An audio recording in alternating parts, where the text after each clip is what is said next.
Throughout the pandemic, we have all gone through immense challenges. Yes, varying from person to person, but nevertheless, all of our lives have been dramatically impacted.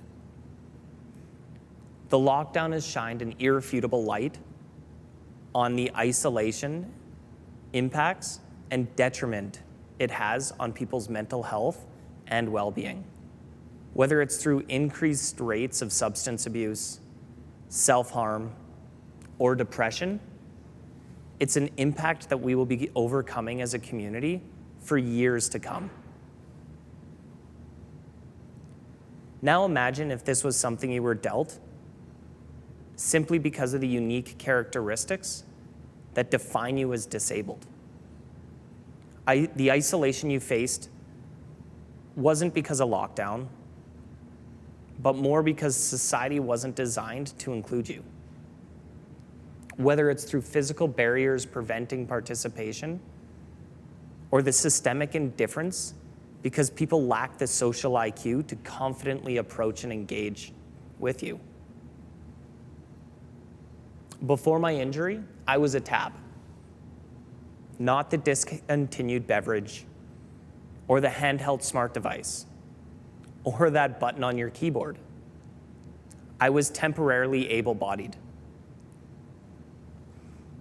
In fact, everyone will experience disability at some point in their life, in one way or another, whether it's through getting older, taking risks, or using mobility aids in different ways, like raising a young family and utilizing a stroller, or jumping on that electric scooter to get from one destination to another a little quicker.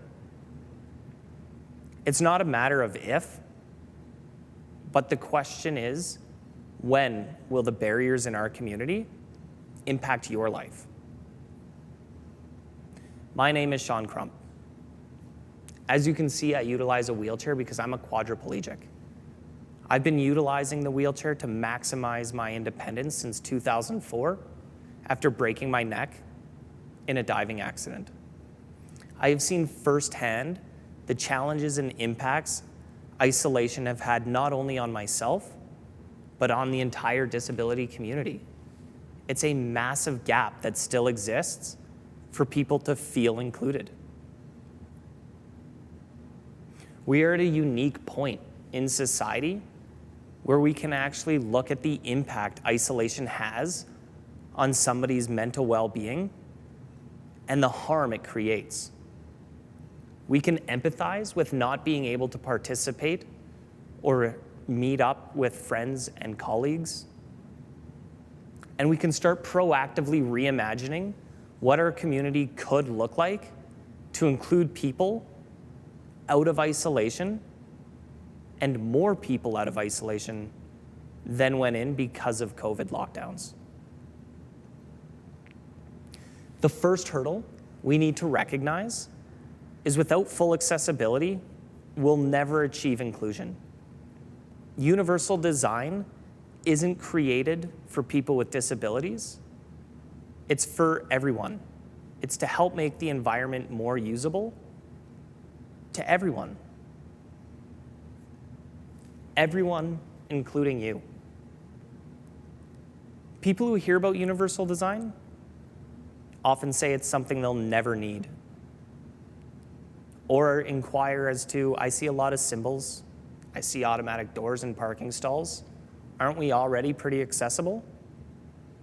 It's a good question. The simple answer to that is no. We need to reflect on the fact that all people are temporarily able-bodied. Remember, tabs. Whether it's through a temporary injury, recovering from a surgery, or the challenges that are created from getting older, disability is an inevitability that all of us are going to have to face. So why not ensure the world is properly designed to include everyone? Although accessibility is creating environments to ensure more equitable experiences can be achieved, it really is only the first step towards disability inclusion. The second hurdle to identify is the systemic gap which exists in our ability to engage with people living with disabilities. This is not intentional, and the avoidance doesn't occur out of anything other than the mere fact that it doesn't feel normal to approach and engage with somebody with a disability. It's a missed learning opportunity due to the social normalizations as we grow up, and this one missing from that factor. Because of the limited accessibility, there are limited interactions amongst different people. I often recall and experience children approaching, asking innocent questions. Some may think inappropriate, but innocent and inquisitive to find out, why am I in a wheelchair? Why don't my legs work? It's something that they're trying to understand within their own space, only to be met by parents ushering them away, telling them, this isn't something you should ask, or it's inappropriate to say those things. So at a young age, we're already learning to not go up and approach or speak to people with disabilities, to then only face the gaps that exist in our environments as we grow up. So how are we expected to normalize interactions and behaviors without experiencing firsthand those do's and don'ts? For example, think back to your 3rd grade birthday party. How many kids were there with a disability? If it were held at your childhood home, how many of those kids could get in? Now think about your work and office before COVID. How many coworkers have a disability? If somebody in a wheelchair was interested in joining your team, could they? What would be the experience for somebody if they were deaf or blind? How included would they feel? Statistically, every 5 guests or coworkers, 1 of them should have a disability. Yes, some disabilities are invisible, but even 1 in 10, how often is that accurately represented in any of the communities you associate with? I often think about my experiences when I go out. Take going out to a restaurant, for example. The first challenge, can I even get in? If I do they have a table I can sit at? Can I get to that table? It's often then followed up with a pandering experience of somebody trying to make sure I feel comfortable or trying to create something to support and help because they're not built to do so, or they're not sure how to approach this situation appropriately, only to shine that brighter light on the fact that I'm there and these things are existing, making me feel like that sore thumb that's sticking out to everybody. Put yourself in my position. Think about a unique characteristic that you identify with, whether that's your gender or your race, and you go into a space, a restaurant, and you're the only person with that unique characteristic to start. And then all of the sudden, people start pandering towards you because they want to make sure you feel comfortable, make sure they've got these things set up, only to shine that bright spotlight towards you for everybody else in the room to see. How often are you going to want to participate in those social events?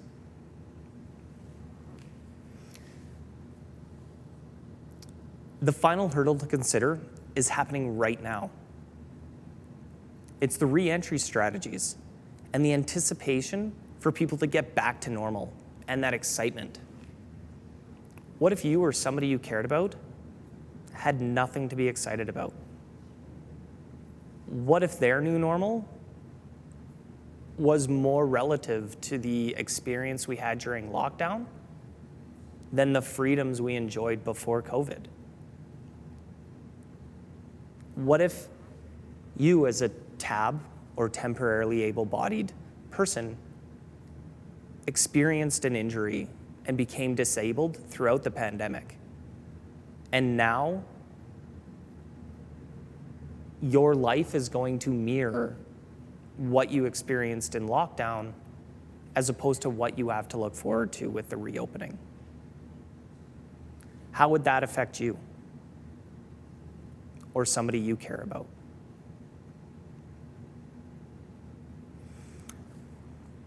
I'm not asking for people to get up in arms nor advocating for that to take place. But I am requesting the consideration and the reflection towards the demographic of people where there's still the largest gap for equal opportunity, not to be confused with equal outcomes. Also, how do we convey the value and opportunity for businesses to take advantage of becoming more accessible and inclusive, appealing to that broader market, having a larger talent pool available while also diversifying the perspectives from your team.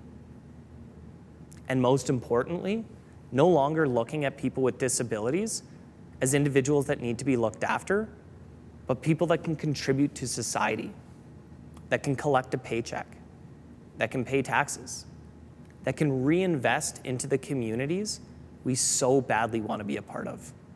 We are not victims.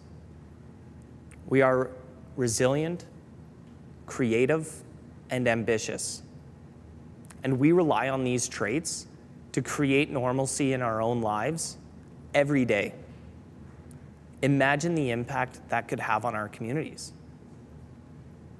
if given that opportunity. Now reflect on the challenges during COVID and the effects on our collective mental health. Extrapolate that over decades, generations, and think about the impact that would have on somebody you care about. Think about the impact that would have on you. The pandemic isn't something to merely overcome, but to learn from, to leverage the empathy that is there so that we can reimagine what the reopening to communities could look like and the impact it could have on those that have struggled to be included long before COVID. There are proactive ways we can support disability inclusion right now. We can prioritize those businesses designed to be inclusive. We can also consider ourselves, all of us, tabs, somebody that would require not only the accessibility component, but the acceptance and inclusion of our communities at some point. So I encourage way more communication and questions. It's not the words that are weapons, it's the intention behind the words. So ask questions, engage with people. If your intention is to become more inclusive or to learn, then it doesn't fall to you, but to those that respond and whether or not they want to contribute to helping close that gap by educating or experiencing or engaging in that conversation. I hope this isn't something that leaves you discouraged, but encouraged. We are a strong, resilient community used to overcoming barriers and finding creative ways to making things work in our lives all the time. And I invite all of you to find that out firsthand. I encourage our generation and the one coming next to no longer deem our current status quo as an acceptable way for anyone to exist. Thank you.